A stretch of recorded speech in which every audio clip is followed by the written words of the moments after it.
You save up for years, pour your heart into finding the perfect getaway, and finally buy your dream cabin by a quiet lake. You're thrilled, it's your escape from the world. Then, out of nowhere, an HOA Karen hands it over to her son like it's hers to give away. Can you believe that? What would you do if someone tried to steal your property like that? This is my story, and trust me, it's a wild ride. Let me take you back. I'm an FBI agent. My job is intense long hours, high-stakes cases, and constant stress. I needed a place to unwind, somewhere peaceful to recharge. So, I found this cabin. It's perfect. A cozy little spot surrounded by pine trees, right by a sparkling lake. I'd sit on the porch, listen to the water, and just breathe. That cabin wasn't just a house, it was my safe haven, my reward for years of hard work. I poured my savings into it, and every time I drove up that dirt road, I felt like I was home. But then, there was Karen. Oh, Karen, she's the HOA president of this small lakeside community. You know, the type always in everyone's business, strutting around like she owns the whole neighborhood. She'd knock on doors to complain about untrimmed hedges or a mailbox that wasn't regulation size. Once, she fined a guy for leaving his kayak out overnight. A kayak. She had this clipboard she carried everywhere, jotting down violations with a smug little smile. Everyone whispered about her, but nobody dared cross her. Karen acted like she was the queen, and we were all her subjects. I mostly avoided her. My cabin was a weekend retreat, so I wasn't around much. I kept things low-key, mowed the lawn, followed the rules, paid my dues. But Karen, she didn't like that I wasn't there all the time. I'd get these snippy emails. Your property looks neglected, or we expect active community members. Neglected. My cabin was spotless. I ignored her at first. Big mistake. Karen wasn't the type to let things go. One weekend I drive up to the cabin ready for some quiet. I'm picturing a campfire, maybe some fishing. But as I pull into the driveway, something's off. There's a beat-up truck parked there. Trash. Bags are piled by the porch. I walk up, and the door's unlocked. My heart's pounding. I step inside, and there's a guy sprawled on my couch, eating chips, watching my TV. I'm like, who are you? He looks at me, confused, and says, I live here. My mum gave me this place. His mum, you guessed it, Karen. I'm furious. My blood's boiling. This is my cabin, my sanctuary, and some random guy's treating it like his bachelor pad. I storm out and call Karen. She picks up, all calm and smug. Oh, you're finally here, she says. That cabin was empty too long. We don't allow vacant properties in our community. I reassigned it to my son. He needed a place. Reassigned it. I'm speechless. My voice shakes as I tell her, this is my property. I own it. But Karen just laughs. This is my community, she says. I make the rules. Then she hangs up. I'm standing there, staring at my cabin, feeling like I've been punched in the gut.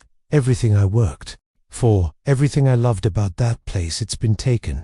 And for what? Because Karen decided she could give it away. I'm angry, but more than that, I'm hurt. This wasn't just a house. It was my escape, my peace. And now, Karen's son is living in it, and she's acting like I'm the one in the wrong. I didn't know what to do, but I knew one thing. I wasn't going to let this go. I'm standing outside my cabin, fuming. Karen's son is still inside, acting like he owns the place. My dream retreat, my safe haven But then, I remember something.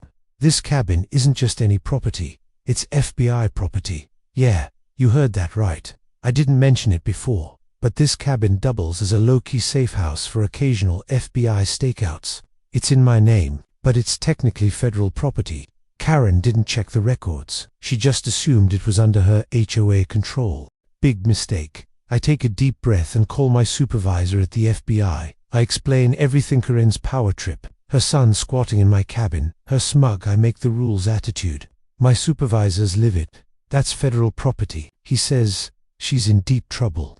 He tells me to stay calm and promises to handle it. I'm still angry, but now I'm starting to feel a spark of hope. Karen has no idea what's coming. A few days later, I get a call from Karen. Her voice is shaky, not smug anymore. There's been a misunderstanding, she stammers. Turns out, the FBI sent the HOA a formal letter. It detailed how the cabin is government property and how her reassignment was illegal. They threatened legal action, trespassing, property interference, the works. Karen's begging me to let it go. "It was a mistake," she says. "Please don't make this a big deal." A mistake? I almost laugh. She didn't care about my rights when she gave my cabin away. I tell her, "You made this mess. Now deal with it." But I'm not done. I hear there's an HOA meeting that week. I show up, ready to set things straight. The room's packed with neighbors, all tired of Karen's nonsense.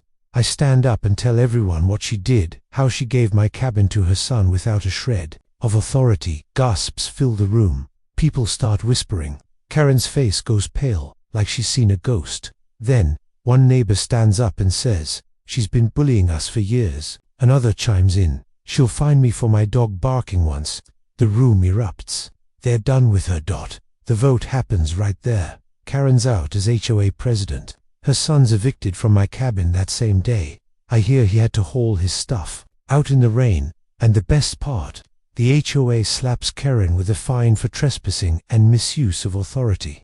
She's humiliated, and the whole neighborhood knows it. I walk back into my cabin, close the door, and sit on my porch. The lake's calm, the air's crisp, and for the first time in weeks, I feel at peace. My sanctuary is mine again. So that's my story. Karen thought she could run the show, but she picked the wrong cabin to mess with. Have you ever dealt with an HOA nightmare like this? Drop your story in the comment side. Love to hear it. And if you enjoyed this, hit that like button and subscribe for more crazy stories. Trust me, you don't want to miss what's next.